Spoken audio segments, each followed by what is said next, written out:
Parmi toutes les foutaises qui encombrent notre mémoire, certaines proposent la découverte d'un délire singulier, avec ses clichés et ses artifices, ses poses et ses sacrifices. Une fois réunis, tous ces éléments constituent une mythologie. Bienvenue dans les naufrages de la pensée pour regarder Mythologique. Il existe des courants artistiques que l'on découvre et d'autres que l'on exhume, non pas parce qu'ils ont été oubliés, mais parce qu'ils ont été volontairement laissés en retrait, voire carrément dissimulés au public. À la charnière des 19e et 20e siècles, alors que l'Europe artistique se fragmente en manifestes, écoles et contre-écoles, certaines œuvres semblent échapper à toute tentative de classification. Elles ne revendiquent rien, elles ne rompent avec rien. Elles ne promettent aucun avenir. Elles s'arrêtent. Dans les archives de cette période, on trouve parfois des mentions isolées, des catalogues interrompus, des expositions annoncées puis annulées, des artistes cités une seule fois puis plus jamais. Ce n'est pas un mouvement au sens classique, pas une école, pas un manifeste, plutôt une sorte de coïncidence persistante. Bienvenue dans l'émission 142. Le premier nom qui revient avec une régularité troublante est celui d'Auguste Delorme. Delorme n'était pas une figure majeure de son temps. Il n'était ni un révolutionnaire, ni un théoricien. Il peignait des paysages, des intérieurs, des structures ordinaires. Mais ses carnets racontent autre chose. Il y note ce qu'il appelle des zones mortes, des portions de l'image où le regard ne sait plus quoi faire, des surfaces trop vastes pour être anecdotiques, trop neutres pour être décoratives. À partir de 1903, quelque chose se produit. Les figures quittent progressivement ces toiles. Les scènes se vident sans fracas. Ce qui demeure, ce sont des masses, des architectures sans fonction, des formes qui semblent attendre un événement qui n'arrive pas. Dans une lettre conservée partiellement, Delorme écrit « Je ne termine pas mes tableaux, ils se terminent avant moi ». C'est à cette période qu'apparaît un second nom, plus difficile à cerner, Kellen Vorst. On ne sait presque rien de lui. Son nom circule uniquement dans des correspondances privées. Aucune biographie officielle, aucune photographie certaine. Ses œuvres, quand elles sont mentionnées, semblent toutes construites autour d'un même principe. La répétition jusqu'à l'épuisement. Toujours la même forme, reprise, déplacée, épaissie, comme si le geste cherchait moins à créer qu'à atteindre une limite. Entre 1905 et 1909, Delorme et Vorst s'écrivent régulièrement. Leurs lettres parlent peu de peinture. Elles parlent de fatigue, de seuil, de cette impression étrange d'approcher quelque chose qui refuse d'être fixé. Vorst écrit un jour « Ce que nous faisons attire une attention qui ne nous est pas destinée ». En 1909, Auguste Delorme disparaît. Aucun témoin, aucune lutte, son atelier est retrouvé intact. Des toiles appuyées contre les murs, retournées, non signées. Vorst continue d'écrire pendant 2 ans, puis plus rien. C'est à ce moment qu'un troisième personnage apparaît.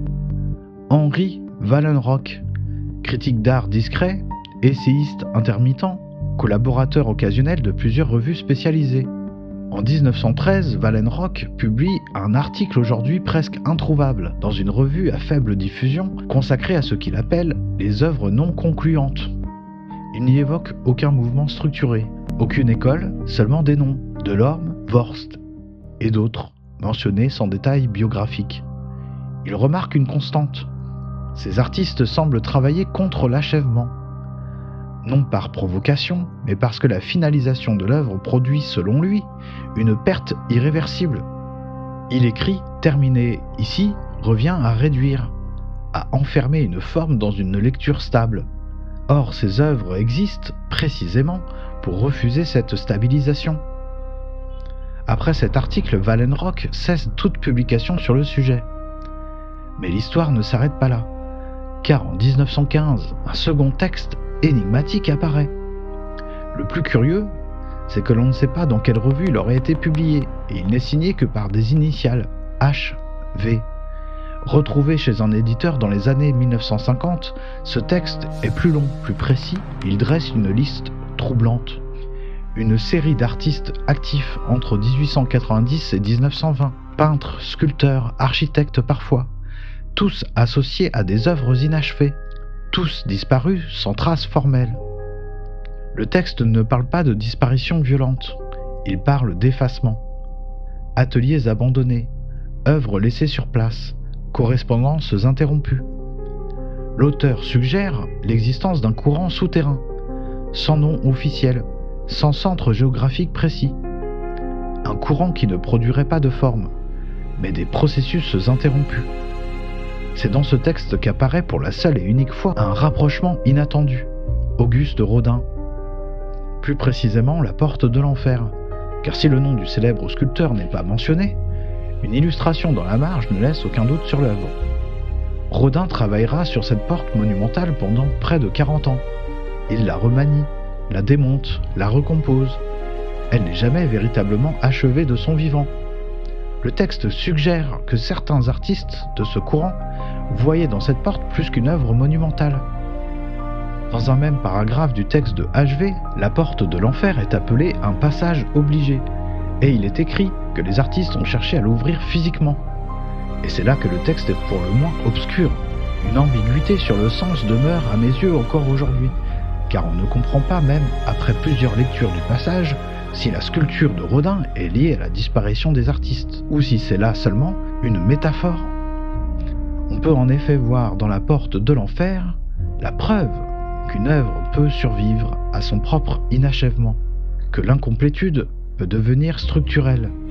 Selon l'auteur anonyme, Rodin aurait involontairement montré la voie, celle d'un art qui ne se clôt jamais, parce que sa clôture détruirait sa charge.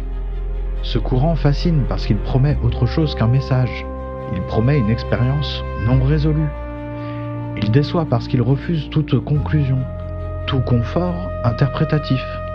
Et pourtant, certains s'y accrochent, parce que dans un monde saturé d'explications, il existe un soulagement étrange à se tenir devant quelque chose qui refuse d'être compris trop vite. On trouve encore aujourd'hui des œuvres attribuées à ce courant, dans des réserves, dans des collections privées, parfois retirées des ventes sans justification. Elles ont toutes cette même qualité dérangeante. Elles semblent moins incomplètes qu'en attente, non pas de l'artiste, mais du regard. La question n'est donc pas de savoir pourquoi ces artistes ont disparu. La vraie question est plus inconfortable. Que se passerait-il si certaines œuvres n'étaient pas faites pour être comprises entièrement?